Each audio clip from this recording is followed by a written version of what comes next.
Fascist হাসিনার পতনের পরদিন ৬ই আগস্ট ঢাকার শাহজালাল আন্তর্জাতিক বিমানবন্দরে সাবেক প্রতিমন্ত্রী জুনায়েদ আহমেদ পলক ও সাবেক পররাষ্ট্রমন্ত্রী হাসান মাহমুদ গ্রেপ্তার হন বলে গণমাধ্যমে খবর ছড়িয়ে পড়ে।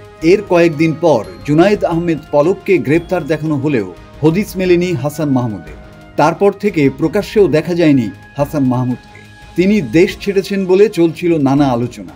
পরে গণমাধ্যম সূত্রে জানা যায় হাসান মাহমুদ বেলজিয়ামের লিমবুর্গ প্রদেশের হ্যাসেল্ট সিটিতে তার নিজের বাড়িতেই অবস্থান করছেন। তবে এবার প্রকাশ্যে দেখা গেল হাসান মাহমুদকে।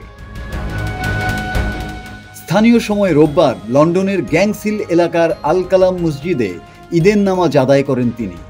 নামাজ শেষে পরিচিতদের সঙ্গে কুশল বিনিময়ের কয়েকটি ছবি সামাজিক যোগাযোগ মাধ্যমে ছড়িয়ে পড়েছে। সামাজিক যোগাযোগ মাধ্যমে ছড়িয়ে পড়া দুটি ছবির একটিতে যুক্তরাজ্য আওয়ামী লীগের সাধারণ সম্পাদক সৈয়দ ফারুকের সঙ্গে কোলাকুলি করতে দেখা যায় হাসান মাহমুদকে। আরেকটি ছবিতে হাসান মাহমুদের সঙ্গে সাংবাদিক সৈয়দ আনাস পাশার ছেলে ও আইটিভির সাংবাদিক মাহাথির পাশা ও আরও দুই কিশোরকে দেখা গেছে। হাসান মাহমুদ বেলজিয়ামে থাকেন জানিয়ে আনাস পাশা বলেন, লন্ডনে লেখাপড়ারত ছেলের সঙ্গে ঈদ করতে লন্ডনে এসেছেন তিনি।